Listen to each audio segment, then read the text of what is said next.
만에 천재성 개발할 교육 전략가 곽승입니다. 오늘은 10분 만에 자본주의 민낯, 자본주의 실체에 대해서 한번 말씀드리겠습니다. 보통 학교에서는 자본주의, 시장 경제 체계, 사회주의, 공산주의, 생산성의 사적 소유 이런 내용 배우는데요. 오늘은 학교에서 배울 수 없는 이 자본주의를, 이게 구름인데요. 구름 위에서, 하늘 위에서 조감해보는 그 시간을 한번 가져보겠습니다. 이런 내용 다루게 될 텐데요. 자, 이분 누군지 아시죠? 그렇죠, 빌 게이츠. 세계 최고의 부자죠. 이분 재산이 얼마죠? 네, 올해 공식적인 재산이 89조, 약 90조 정도 됩니다. 재산이 90조인데요. 그래서 이분 집이 거의 에버랜드 수준이고요. 그리고 거실에 회의실, 거실에 수족관이 이렇게 있다고 하는데요. 이게 범고래인가요? 되게 크네요. 자, 이게 빌 게이츠가 얼마 전에 이용했던 요트입니다. 요트 가격이 1조. 이 요트를 며칠간 빌려서 임대하는데 52억을 썼다고 합니다. 역시 세계 최고의 부자. 클래스가 다르네요. 자, 이분이 게이츠 부인이죠. 이 둘이 이제 재단을 만들었습니다. 재단. 그래서 교육, 기부 사업, 난민 사업 여러 개 하고 있는데 이 재단에 30조를 기부했습니다. 30조. 그럼 게이츠 재산이 얼마란 얘기입니까? 그렇죠, 120조입니다. 와, 120조. 이거 엄청난 돈인데요. 빌 게이츠가 어떻게 120조의 돈을 벌었을까요? 네, 게이츠 지금 일을 할까요, 안 할까요? 네, MS에서 은퇴했죠. 2007년에 은퇴했는데요. 그럼 어떻게 돈을 벌었을까요? 네, 주식 가치가 올랐을까요? 아닙니다. MS 주식은 구글, 애플에 비해서 좋지가 않아요.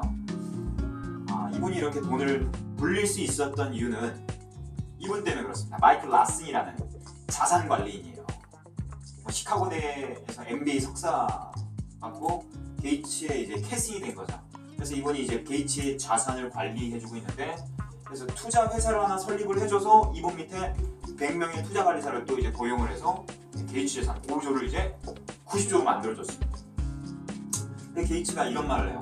이분 때문에 두 다리 뻗고 잘 수가 있다. 내 재산을 불려줘서 고맙다. 근데 좀 뭔가 이상합니다. 여러분, 부는 새로 창출이 될까요? 이전되는 걸까요? 네, 그렇죠. 아주 중요한 말입니다. 부는 이전이 됩니다. 미국이 부자가 되면 아프리카는 가난해집니다. 게이츠가 돈을 벌면 수많은 사람의 파산자가 나올 수밖에 없어요. 이게 자본주의의 원리거든요.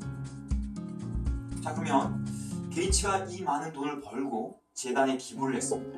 돈을 벌었다는 얘기는 다른 사람의 돈이 주머니에서 게이츠 쪽으로 온 거죠. 와서 이 돈을 다시 재단을 만들어서 교육 기부 사업을 하고 있습니다. 돈을 가져와서 재단을 만들어서 또 기부를 하고, 이런 순환, 이런 과정이 일어나는 게 이제 자본주의 실체입니다. 그래서 이 자산 관리, 그래서 5조를 90조로 만들어줬고요. 자, 그럼 로스차일드입니다. 굉장히 흥미로운데요. 자, 언론에서는 빌 게이츠를 공식적인 1등 부자라고 얘기하고 있죠. 언론에 잘 드러나지 않는 로스차일드. 이 로스차일드 가문의 재산이 7경입니다. 7경. 요거 화폐전쟁이라는 책이 있어요. 화폐전쟁. 나중에 기회 되시면 한번 읽어보시고, 이 화폐전쟁의 저자 숭미라는 사람이 이 로스차일드 가문을 계산해봤습니다. 1850년대의 재산이 6조 정도 됐거든요. 6조 5천억 정도. 이때 연단위로 수익률을 8%라고 가정을 하면 지금 약 160년 정도 지났는데 요게 약 6경에서 7경 정도 나온다고 합니다. 이 재산이 7경 이렇게. 물론 수익률이 8%밖에 안 됐을까요? 훨씬 더 높았을 거라고 봅니다.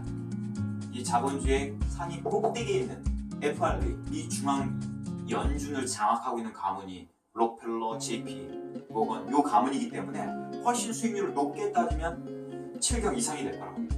경은 얼마냐면요, 조가 10,000개 있어야 돼요. 그러니까 10,000조가 경입니다.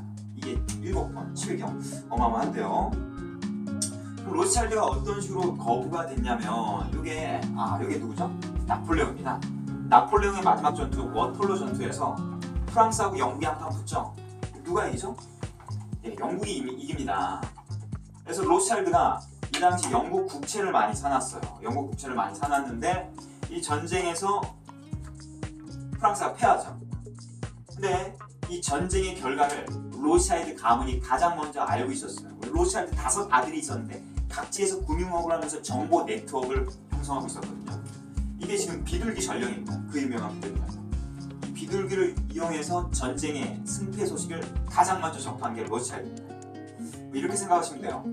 일반 서민들은 2G폰 쓰고 있을 때 로스차일드 가문은 LTE, 5G를 썼다고 생각하시면 돼요. 정보가 굉장히 빠르고 이 빠른 정보를 독점하고 있었습니다. 네, 그 로스차일드가 이제 영국 국채 시장에서 영국 국채를 처음에 팔기 시작합니다. 왜 팔았을까요? 그렇죠. 영국이 전쟁에 패했다는 시그널을 보낸 거죠. 거짓 시그널. 로스차일드가 파니까 주변 서민들이 다 똑같이 채권을 왕창 팔아들입니다. 그때 로스차일드가 어떻게 했습니까? 다시 채권을 헐값에 산 거죠. 이 거짓 정보를 유포하고 헐값에. 그래서 영국 채권이 5%까지 하락하는데요. 다시 전쟁에 영국이 이겼다는 소식이 이제 접하면서 다시 채권 가격이 이제 100%로 다시 올라오거든요. 몇 배 수익이죠? 하루 만에 20배 수익. 그래서 역사에서 이런 평가도 합니다. 로스차일드가 영국 정부를 헐값에 사들였다. 영국의 금권을 장악하게 된 계기가 워털루 전투입니다. 이러면서 로스차일드가 그 이후에 이제 정재계를 장악하는 거부로 이제 성장을 하고요. 이 장면 아세요? 이 장면이 2001년, 그렇죠. 언제? 9월 1일 미국의 쌍둥이 빌딩에서 이게 테러 사건이죠. 9.11 테러입니다. 9.11 테러. 9.11 테러. 이게 보시면은 여기 지금 다큐도 하나 제작이 됐습니다. 마이클 무어 감독이 9.12 테러의 실체에 대해서 이제 보여주는 다큐인데요.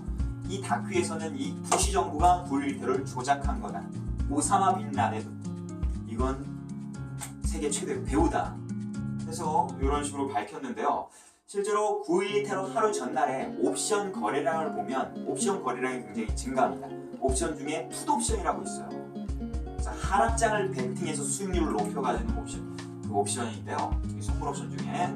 그래서 9.11 테러 이후에 9.11 테러 당시에 부자가 된 집단이 있다고 하는데요. 그 집단이 이제 부시 정부와 그리고 오사마 빈 라덴 가문이라고 합니다. 그래서 이렇게 그래서 9.11 테러 풋옵션으로 우리나라 그 어떤 분들이 500배 수익을 가져간 분이 있는데요. 이분은 우연찮게 9.11 테러 전날에 풋옵션 1000만원어치 샀대요. 1000만원어치. 이 1000만원어치가 이제 500배가 돼가지고 50억 투자 대박을 수익률을 이뤘다고 하는데, 여기 보시면 이 9.11 이후에 일본 대박을 꿈꾼 어떤 투자가가 사제 폭탄을 사가지고 이제 테러를 국내에서 조장해서 주식이 떨어질 때 풋옵션을 미리 사서 수익을 올리려다가 이제 경찰에 잡힌 그런 사건도 있었습니다. 모방 범죄로. 자, 여기서 꼭 드리고 싶은 말씀은 주식은 올랐을 때도 돈을 벌지만 떨어졌을 때가 돈을 더 많이 법니다. 주식은 오르는 건 쉽게 예측이 불가능하죠. 하지만 떨어지는 건 예측이 가능합니다. 언제? 전쟁이나 테러 시기. 전쟁이나 테러를 일으키는 주체는 뭘 사겠습니까? 그렇죠. 풋옵션을 살 겁니다. 풋옵션이 옵션이 수익이 엄청나거든요.